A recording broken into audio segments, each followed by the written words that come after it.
사주명리학에서 말하는 새해와 기본적으로 한 해 운세를 보는 방법 등에 대한 개론적 설명은 강의 114강의 초반을 참고하시면 됩니다. 그럼 갑신일주의 경자년 운세에 대해 간단히 총평을 하고 세부적으로 들어가겠습니다. 갑신일주에게 경자년은 무언가 진취적으로 앞으로 치고 나가서 적극적인 목표 달성을 위해 노력하기보다 기존의 상황을 관리하고 유지하며 그 영역 안으로 사람들을 포용하거나 아니면 그 영역 안에서 자신을 돌아보고 내공을 쌓는 한 해가 됩니다. 그래서 비유를 들자면 봄과 여름에 제일 활발하게 성장하는 나무가 가을과 겨울로 접어드는 것과 같습니다. 그만큼 성장을 멈추고 지나온 길을 되돌아보고 앞으로 올 새로운 봄을 맞이할 준비를 하는 시기입니다.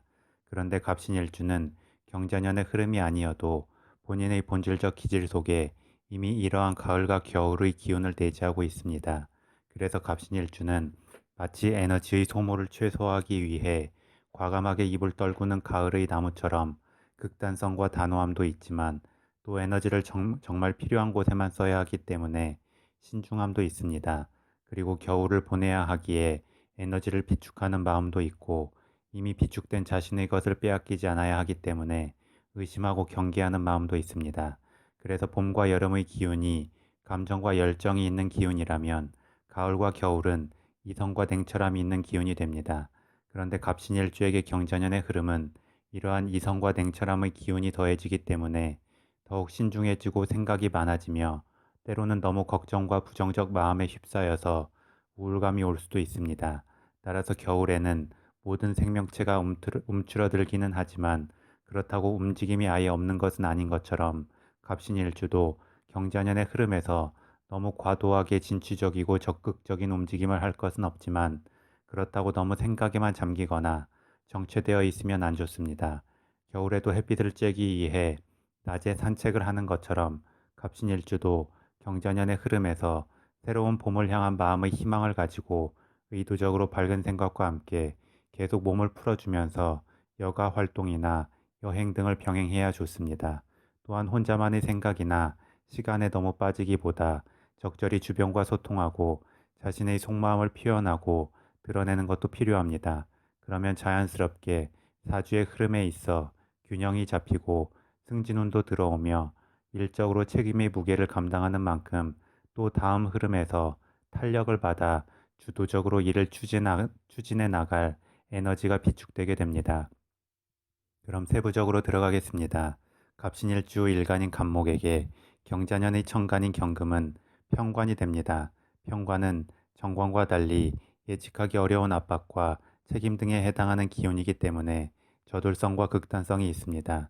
그래서 압박과 책임을 잘 견디면 강력한 권위와 힘이 생기지만 잘 견디지 못하면 극단적으로 튕겨져서 변화와 변동이 커질 수 있습니다. 그런데 갑신일주 일지 신금의 지장간에는 편재, 편관, 편인의 기운이 내재해 있습니다. 그리고 경자년의 천간은 편관의 기운이지만 지지는 정인의 기운입니다. 따라서 경자년의 편관 흐름이 극단적인 부정적 기운으로 작용하기보다 오히려 그 극단성을 적절히 누그러뜨리면서 부드럽게 자신에게 필요한 기운으로 변화시키게 됩니다. 마치 나무의 중심을 자를 듯이 다가오던 칼이 중심을 자르지 않고 주변의 가지를 쳐주고 그렇게 떨궈진 가지들이 다시 나무가 성장할 수 있는 밑거름이 되는 것과 같습니다. 그래서 가지치기를 당하는 듯한 일정 부분의 스트레스는 있겠지만 또 그게 나중을 위해 긍정적 쓰임이 될 수 있습니다. 다만 떨궈진 가지는 바로 나무의 거름이 되지 못하고 썩기 위한 시간이 필요합니다. 그만큼 갑신일주도 경자년의 흐름은 장기적으로 봤을 때는 긍정적이지만 경자년 한 해만 놓고 봤을 때에는 미래를 준비하는 흐름이 됩니다. 다음 갑신일주 일간인 갑목에게 경자년의 지지인 자수는 정인이 됩니다.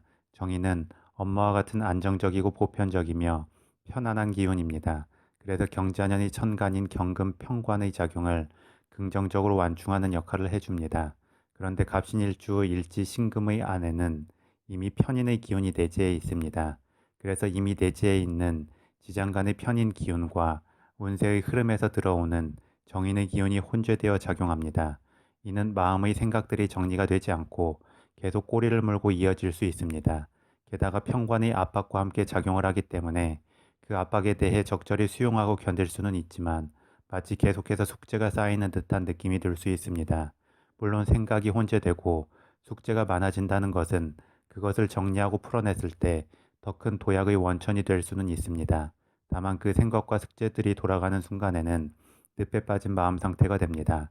그래서 이를 긍정적으로 풀어가자면 늪에서 빠져나오기 위해 맹목적인 발버둥을 치는 것처럼 갑신일주도 위의 총평에서 설명한 것처럼 적절히 밝은 기분으로 외부 활동을 하며 자신의 속마음을 드러내고 소통의 시간을 병행해줘야 좋습니다.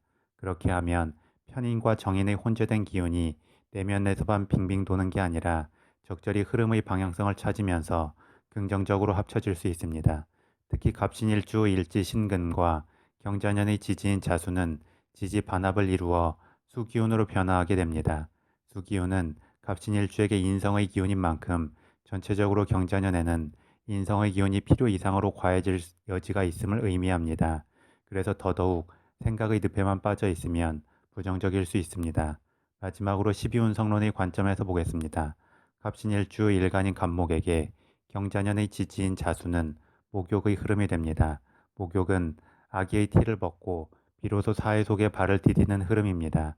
그래서 보통 초등학교 전후의 느낌으로 이야기를 하게 됩니다. 아이들은 학교에 입학하면서 비로소 제대로 된 사회에 첫 발을 내딛는 것이기 때문입니다. 그리고 초등학생이 되면 기본적으로 의사소통에는 문제가 없습니다. 그러면서 또 사춘기의 전 단계이기 때문에 크게 낯을 가리지 않고 그만큼 사교성이 좋습니다. 또한 아이들은 아직 고정관념이 강하게 자리 잡지 않았기 때문에 생각이 자유롭고 창의적입니다. 더불어 아이들은 도덕적 기준에 있어서도 아직 확고하지 않기 때문에 실수를 크게 부끄러워하지 않습니다. 그래서 이를 종합적으로 살펴보면 갑신일주에게 목욕의 흐름은 창의적 생각을 많이 떠올릴 수 있고 주변과의 소통성이 늘어나며 엉뚱한 생각과 함께 실수를 저지를 수도 있는 흐름이 된다고 할 수 있습니다. 그리고 이 목욕의 흐름을 만드는 경자년의 자수의 기운은 갑신일주에게 인성으로 작용하기 때문에 어떤 창의적 생각들이나 주변과의 소통이 자신의 생각 안에서만 머무를 수 있음을 의미하기도 합니다. 따라서 이왕이면 긍정적이고 창의적인 생각들은 적절히 현실 속에서 구현하기 위해 행동으로 옮기면 좋고 엉뚱한 생각이나 실수를 저지를 여지가 있는 부분에 대해서는 심사숙고를 하면 좋습니다. 이처럼 갑신일주에게 경자년은 새로운 봄을 준비하는 겨울의 느낌처럼 적당한 생각과 적당한 행동이 균형 잡혀야 할 것입니다.